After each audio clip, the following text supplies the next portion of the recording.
Badan Gizi Nasional bisa begini cepat, di luar dugaan orang. Yang bentuk adalah Pak Joko Widodo. Ya, Pak Joko Widodo ya.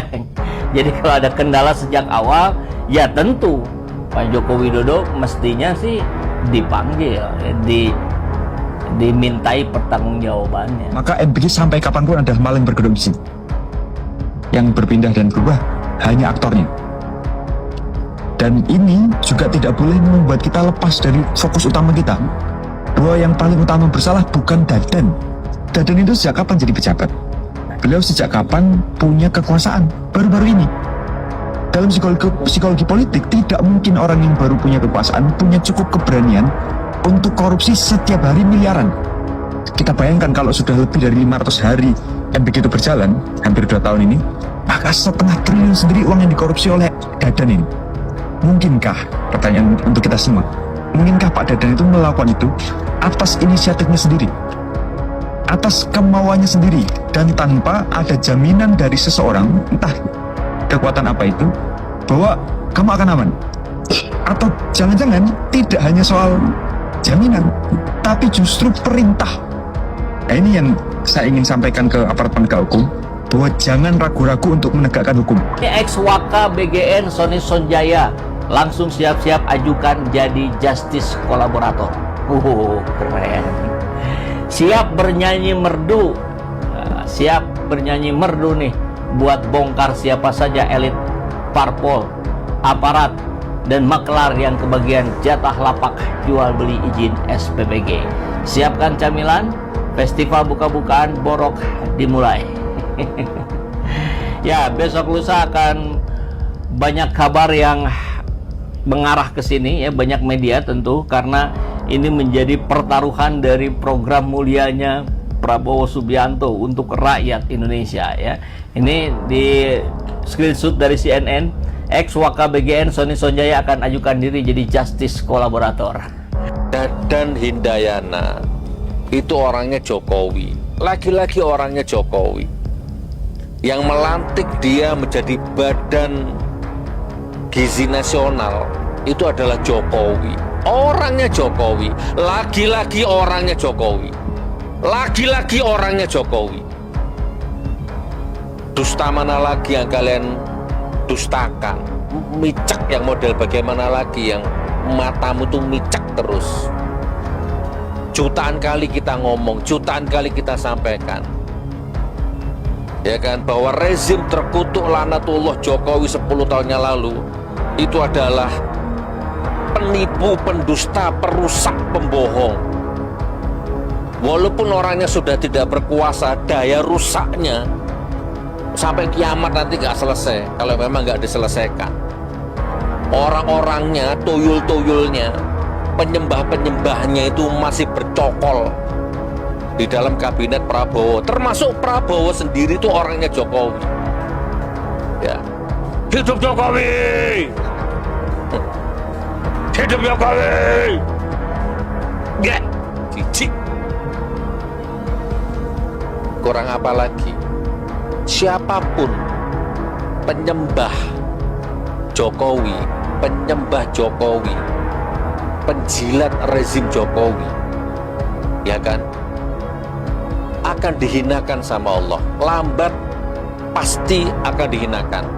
Gus, Kiai, Ustadz, Habib, politikus, ya kan, apalagi profesor, doktor, dosen, semua akan dihinakan sama Allah. Dan sudah banyak yang dihinakan. Ada yang dipenjara, ada yang ditangkapi KPK, ada yang mati mengenaskan, ada yang dihakimi masa nyaris telanjang, bahkan nyaris mati. Sudah banyak. Nah, yang belum ini pelan-pelan ya, pasti itu, pasti akan tiba itu masa itu. Di tengah ramainya pemberitaan mengenai kasus dugaan korupsi tata kelola program makan bergizi gratis, MBG, beredar sebuah tangkapan layar artikel yang mengklaim mantan Kepala Badan Gizi Nasional, BGN, Dadan Hindayana, menyebut mantan Presiden Joko Widodo menerima uang suap MBG sebesar 2 triliun rupiah. Namun, Hasil penelusuran menunjukkan informasi tersebut tidak benar dan merupakan hasil manipulasi konten berita. Narasi yang beredar di media sosial menampilkan tangkapan layar artikel seolah-olah berasal dari media Gelora News dengan judul Dadan Hindayana sebut nama Joko Widodo menerima uang suap MBG sebesar 2 triliun. Saya punya cek nota transfernya. Unggahan tersebut menyebar melalui sejumlah akun media sosial setelah Kejaksaan Agung menetapkan Dadan Hindayana sebagai tersangka dalam kasus dugaan korupsi tata kelola program makan bergizi gratis periode 2025-2026. Padahal, hasil verifikasi menunjukkan judul tersebut tidak pernah diterbitkan oleh media yang bersangkutan. Penelusuran terhadap laman Gelora News menemukan bahwa artikel asli yang menggunakan foto dan tanggal publikasi serupa justru berjudul Dadan Hindayana dan 2 ex-wakil kepala BGN ditahan Kejagung. Artikel tersebut hanya memuat informasi mengenai penahanan Dadan Hindayana bersama 2 mantan wakil kepala BGN, yakni Sony Sonjaya dan Lodewijk Pusung, setelah ditetapkan sebagai tersangka oleh Kejaksaan Agung.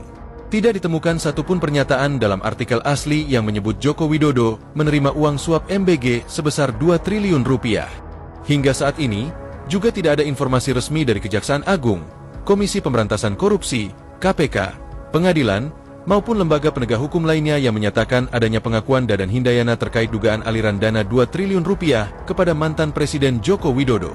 Kasus yang sedang ditangani Kejaksaan Agung sendiri masih berfokus pada dugaan penyimpangan tata kelola program makan bergizi gratis di lingkungan Badan Gizi Nasional selama 2025-2026. Proses penyidikan masih berlangsung dan belum ada informasi resmi mengenai keterlibatan pihak lain di luar para tersangka yang telah diumumkan penyidik. Fenomena manipulasi judul berita seperti ini kerap muncul saat kasus besar menjadi perhatian publik.